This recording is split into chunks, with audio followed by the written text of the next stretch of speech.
I'm remaking my original Dark Souls 3 Covenant farming guide that most of you guys probably found me on because I realized that I could do better and you guys deserve the best. So the real difference between these two videos is going to be the weapons we're using for each character. I used the Dragon Slayer Great Axe in my first one, and while that's fine, each weapon and enemy is going to be unique to each farming location. So these Silver Knights here are weak to dark, so we're using a weapon like the Onyx Blade, or you can use any weapon that you can infuse with dark or buff with dark to help kick out some serious damage. So I'm going to reset my health and we're going to get into the character stats you're going to need. So what I would recommend is you getting your luck as high as you can go. This is my grind character. You do not need to be at 525. Don't worry. You need to be around soul level 160, 170. And if you're not there, I have a farming guide that I just dropped. You can take a look at it. It's super easy to grind out souls. I pushed my luck on a lot of the setting to 75. Obviously 99 is the max and that's ideal, but the soft cap is 40, so you get diminishing returns after that. The other stats don't really matter. You just need to get the minimum that the weapon that you want to use needs. As far as weapons go, again, for the Silver Knights, what we're starting with, I'm going to use the Onyx Blade for the Black Flame buff. I'm going to have the Crystal Sage Rapier, which as you can see, watch my item discovery down there, I take it off, and it goes down to 415. You're going to want to use that because it gives you an extra 50 in item discovery. The Symbol of Avarice will give you another 100. We're going to be using the rings for this one, the Hornet Ring, the Dark Clutch Ring for that dark attack, the Slumbering Dragon Crest Ring, and of course, the Gold Serpent Ring +3, but any plus will do if you don't have it. And rusted gold coins are going to be ideal if you don't have them. Standard rusted coins, you can buy as many as you want. They're going to give you 50 for the standard and 100 item discovery for the gold. So if you got gold, I would recommend you use it. So I'm going to reset this and show you how this farming works. So go ahead and buff up your weapon, whatever you're going to use, and then pop your rusted gold coin as soon as you get a little ways up the stairs here. Now this knight is going to dive at you. You want to roll not too far away from him. And you can get a nice backstab off. Easy, easy money. And then there's one more knight, and all you want to do is circle around him, like this. So he usually does 2 attacks like that. Sometimes they will do differently, and you can get around and backstab him. And that is the farm. Super, super easy. So I'm going to go ahead and fast forward this and show you guys how long it takes to get these items doing this particular method. And again, we currently have a farming item discovery rate of 565, which is nuts.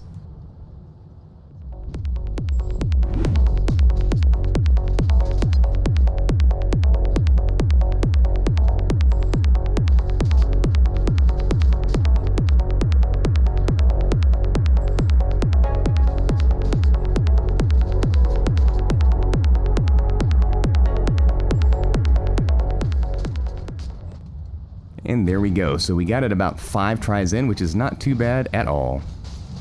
Ooh. Let's see if we can get another one.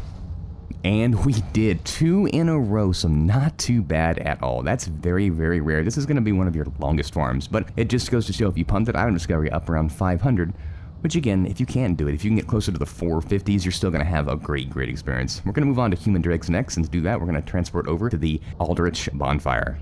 Hey guys, quick note, I wanted to add it in post-production. If you're going to use the weapons that we're using in this guide, which is the Crystal Sage's Rapier, the Wolf's Knight Greatsword, the Hollow Slayer Greatsword, and the Onyx Blade, please keep in mind you're going to need specific requirements in order to use that. For example, the Wolf's Knight Greatsword, it requires you to have 24 in strength and 18 in dexterity. So as you are respecing, make sure you're keeping those minimums for the weapons. You don't have to use the weapons that I'm using in this guide, but if you want to copy my guide, again, you're going to need to be somewhere around 160 or so, maybe 170, but don't quote me on that. It's going to depend on your specific build. Again, use the weapons that you're comfortable with and whatever you can kill the fastest with, and you guys are going to be just fine. Alright, we're over here at the Aldrich bonfire. We're going to be farming the deacons, and the weapon you want to use is going to be the Hollow Slayer Greatsword. It doesn't have to be +5, but they are weak to it. We're going to keep everything else the same. Crystal Sage Rapier on the left hand is the same. All the rings are the same.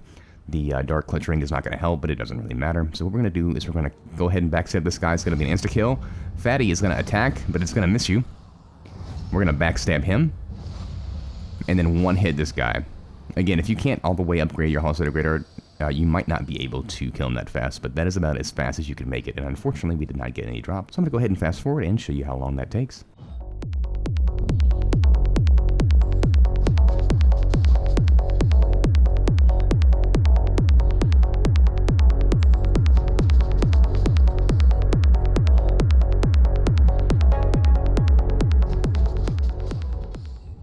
And there we go. So about 4 tries or so. Not too bad at all. The drop rate on this is pretty forgiving, so that is fortunate. So we're going to move on to the Watchdogs of Farron Covenant, and to do that, we're going to head on over to the Farron perimeter bonfire, so I'll see you over there. So I misspoke there. We're actually not at the perimeter bonfire. That's going to be for the pale tongues. We're at the keep runs bonfire. Now, this is the easiest farm ever, and here's the secret. We're not even going to attack at all. We're going to use chaos bed vestiges. We're going to pop our rusted gold coin, and we're going to knock them all out. They're very weak to fire. This is a super easy farm. So they'll go ahead and stand up, don't worry. And that's it, literally, that's the farm. So I'm gonna go ahead and fast forward and show you guys how long this takes.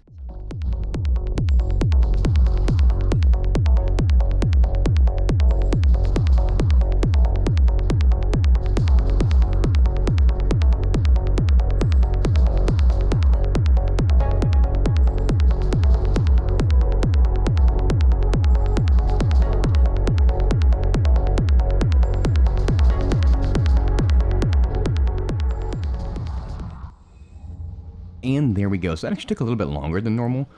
That's usually one of my easiest drops, but the bonfire's right here, so just keep on chugging at it. Now we're going to go on to the Lawford Castle main bonfire that you get after defeating the Dancer to go ahead and farm those Sunlight Metals. But I'm going to make this real easy for you because the Lothric Knights are also weak to the Hollow Slayer Greatsword. We're going to be using the same strategy. We're going to bust out the Hollow Slayer Greatsword. We're going to have our Rapier on our left hand, and we are going to go ahead and show you how this is done. So I'm going to go ahead and reset this. We're going to be using the same exact setup. So we're going to run right up here. We're just going to backstab this guy. Again, your damage may vary, but you should almost kill him. One more hit. You can wait for him to drop, go ahead and pick that up, and you can ignore the clerics and come right up behind here, and you can backstab him. Now, they won't be able to buff them. At least I've never seen it. And done. And that's it. And then go ahead and bone back.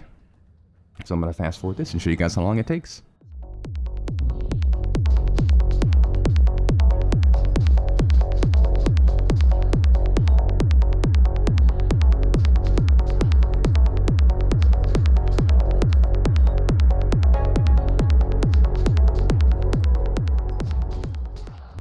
And there we go. Not too long at all, about 5 or 6 tries. For the next one, I'm going to meet you guys in my least favorite farming spot, and that's going to be at the Catacombs of Karthus to farm the Vertebra Shackles. I'll meet you over there. Just to show you guys where we are, the main Catacombs of Karthus bonfire.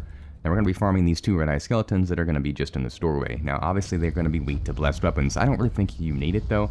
I'm going to be sticking to the Hollow Slayer Greatsword. It's going to do enough damage for me. I'm not really too worried about it.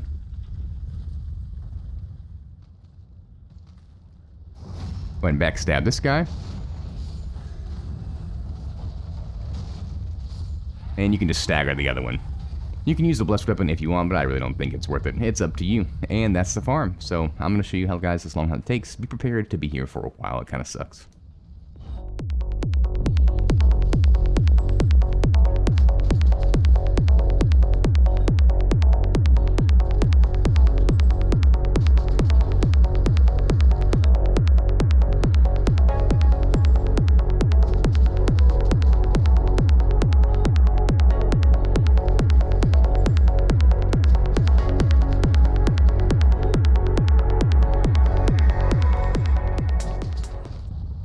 And there we go. So it's about 7 tries or so. Not too bad, but again, this is one of my least favorite farming. I feel like it has one of the lowest drop rates.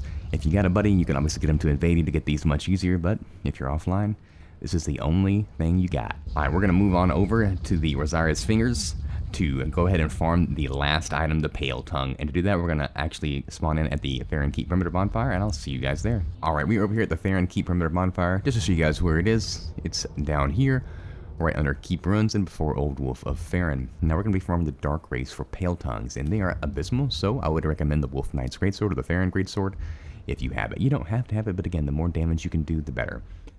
So this is going to be super easy, as long as you're keeping that same ring setup. It's the same setup we had before, just to be clear. Same rings. Again, that ring doesn't matter.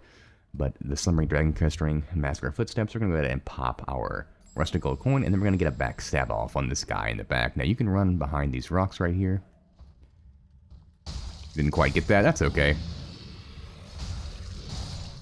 But that's going to take him out in about 2 hits if you're using a fully upgraded. Oh my goodness, and I already got a Pale Tongue, so that is basically the farm.